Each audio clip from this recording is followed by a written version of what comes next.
Hello বন্ধুরা, তোমরা সবাই কেমন আছো? আশা করছি ভালো আছো। আমিও ভালো আছি। তাই আজ চলে এসেছি নতুন একটা ভিডিও নিয়ে বা ব্লগ নিয়ে। তা আমার ভিডিওটা কিসের পর হতে চলেছে আশা করছি তোমরা নিশ্চয়ই বুঝতে পারছো। আর যারা বুঝতে পারছো না তাদের আমি বলে দিচ্ছি। আজকে আমার ভিডিওটা হতে চলেছে আমাদের পটলের চারার উপরে। তোমরা অনেকেই জানো আমরা পটলের চারা সেল করে থাকি বা বিক্রি করে থাকি। তাই তার উপর আমি ছোট ছোট ভিডিও বা ব্লগ তৈরি করে থাকি। সেটাই আজকে আবার তুলে ধরেছি তোমাদের সামনে। এই দাদারা অনেক দূর থেকে চারা নিতে এসেছে। দাদাদের বাড়ি হচ্ছে দুর্গাপুর। আমাদের এখান থেকে দুর্গাপুরটা অনেক দূরত্ব। বন্ধুরা, এটা হচ্ছে আমাদের পটলের জমি। ওই সাইডটায় আরও ছিল, সেইগুলো কেটে আমরা চারা তৈরি করেছি।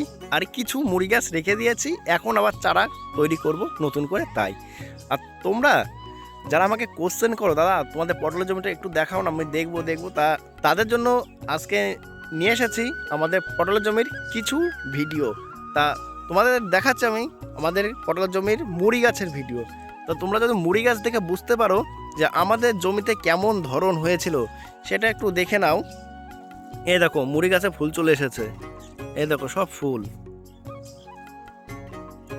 তোমাদের আরেকটা জিনিস আমি দেখাচ্ছি, এই দেখো যেটা আমি তোমাদের বলে থাকি গিটে গিটে ফুল আসবে, দেখেছো? এই একটা ফুল, এই একটা ফুল, এই একটা ফুল, এই দেখো গিট, এতেও ফুল। আরও দেখাচ্ছি, আশা করছি ক্লিয়ার হোক। এই যে দেখতে পাচ্ছ প্রত্যেক গিটে গিটে ফুল, এই দেখো প্রত্যেক গিটে গিটে ফুল। আর ফাপগুলো দেখেছো সামান্য একটুখানিক, 3 আঙ্গুল ফাপ, 3 আঙ্গুল ফাপ। এটা 3 আঙ্গুল হচ্ছে না, 3.5 আঙ্গুল ফাপ। মানে এই গিট থেকে এই গিটের দূরত্ব যেটা, সেটাকে আমরা ফাপ বলে থাকি। তো তোমরা দেখো এই ধরনটা খুবই ভালো হবে, তাই তোমাদের আমি দেখাচ্ছি। তোমরা যারা অনেকে বিশ্বাস করো না, এবার বিশ্বাস করে আমাদের কাছ থেকে তোমরা চারা নিতে পারো। এই দেখো পটল এখনই মুড়ি গাছে ধরে গেছে, যদিও বা আমি এখনও ফুল ছোঁয়ানো শুরু করিনি, তাও পটল দাঁড়িয়ে গেছে। যেহেতু আমাদের পুরুষ গাছ অনেক লাগানো ছিল, অনেক বলতে সামান্য যেটা লাগে সেরকমই লাগানো ছিল। এই দেখো ফুল চালি সব চলে এসেছে মুড়ি গাছে। তোমরা জাস্ট হচ্ছে দেখো ডগার ফাপগুলো দেখেছো, প্রত্যেকটা ডগার গিটে গিটে পটলের জালি। ধরন খুবই ভালো, যেটা আমি তোমাদের প্রত্যেকবার বারবার বলে থাকি। তাই তোমরা আমাদের কাছ থেকে বিশ্বাস করে পটলের চারাটা নিতে পারো। বন্ধুরা, দাদারা যেহেতু অনেক দূর থেকে আমাদের কাছে চারা নিতে এসেছিল এবং প্রচুর চারা নিয়েছে, তাই আমি লোকালে চারার যে দামে বিক্রি করছি তার থেকে আমি পিসে 2 টাকা কম নিয়েছি। তা তোমরা যদি আমাদের কাছ থেকে চারা নিতে চাও তাহলে নিচেই যে কন্ট্যাক্ট নাম্বার দেওয়া আছে, এই কন্ট্যাক্ট নাম্বারে যোগাযোগ করে নাও। না, তোমরা যারা চারা নিতে চাও তাদের তো একটা কোশ্চেন থাকতে পারে, আমাদের কাছে পটলের জাতটা কেমন হবে, ধরনটা কেমন হবে, সাইজটা কেমন হবে এবং পটলের কালারটা কেমন হবে, আর কি কি জাতের পটল পাওয়া যায় আমাদের এখানে। তা আমি তোমাদের প্রথমেই একটুখানি ক্লিপসে দেখিয়ে দিলাম। এটা হলো আমাদের জমি। বন্ধুরা, তোমাদের আমি যে গাছগুলো দেখালাম এই গাছগুলো হচ্ছে মুড়ি গাছ। যে গাছগুলো বলতে আমি জমিতে যে গাছগুলো দেখালাম একটু আগের, ওইগুলো হচ্ছে মুড়ি গাছ। মুড়ি গাছ বলতে কি বোঝে তোমাদের এক একজনে এক এক ভাষায় বুঝে থাকো, আমি অত ভাষা জানি না। আমাদের এখানে চলিত ভাষা যেটা মুড়ি গাছ। মুড়ি গাছটা হলো আমি 1 বছর আগে পটল গাছ লাগিয়েছিলাম, 1 বছর ফলন নিয়েছি বা ধরনটা নিয়েছি।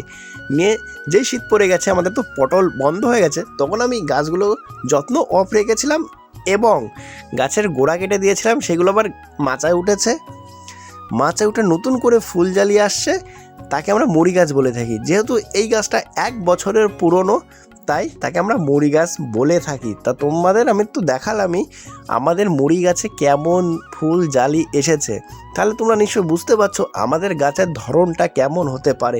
খুবই অসাধারণ, খুবই অসাধারণ মানের ধরন। আর সাইজটা খুবই ভালো, খুবই ভালো। প্রায় 1 বিদ্যা সাইজের পটল হবে। আর 1 বিদ্যা সাইজের পটল কীরকম মোটা হতে পারে তোমরা আন্দাজ করে নাও, সেরকমই মোটা হবে। চিকুন চিকুন বা সরু সরু পটল হবে না। আর বন্ধুরা, আমাদের কাছে যে জাতটা আছে সেই জাতের পটলের কালারটা কেমন হবে সেটা আমি তোমাদের পরিষ্কার করে বলে দিচ্ছি। আমাদের কাছে যে জাতের পটলটা আছে সেই জাতের পটলের কালারটা হবে টিয়া পাখির কালারটা আছে না, তো টিয়া পাখির কালারটা যেমন মানে লাইট সবুজ কালার, সেরকম কালার হবে। হৈবতখালি আর কাজলি পটল পাওয়া যায়, বেস্ট জাত আছে। যদি আমাদের এখানকার জাত ভালো না হয়, আমি এটা তোমাদের গ্যারান্টি সহকারে বলতে পারি যে ওয়েস্ট বেঙ্গল বা পুরো পশ্চিমবাংলায় কারোর পটলের চারার জাত ভালো হবে না। কারণ জাতের তো একটা ব্যাপার আছে, তারপরে আরও ব্যাপার আছে, আমরা নিজেরা চাষ করি তাই আমরা জানি জমির কোন লতাটা ভালো বা কোন লতাটা খারাপ।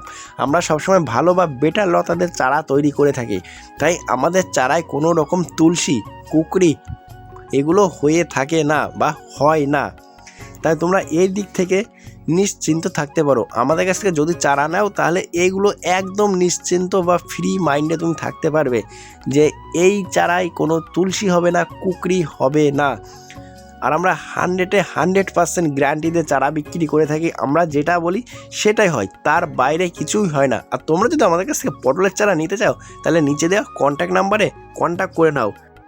আর বন্ধুরা, তোমাদের যদি আমার ভিডিওটা ভালো লেগে থাকে তাহলে একটা লাইক করো, কমেন্ট করো, শেয়ার করো, সাবস্ক্রাইব করে আর পাশে থাকা বেল আইকনটা অল করে দিয়ে আমাকে সাপোর্ট করো। প্লিজ তোমরা এটা করো।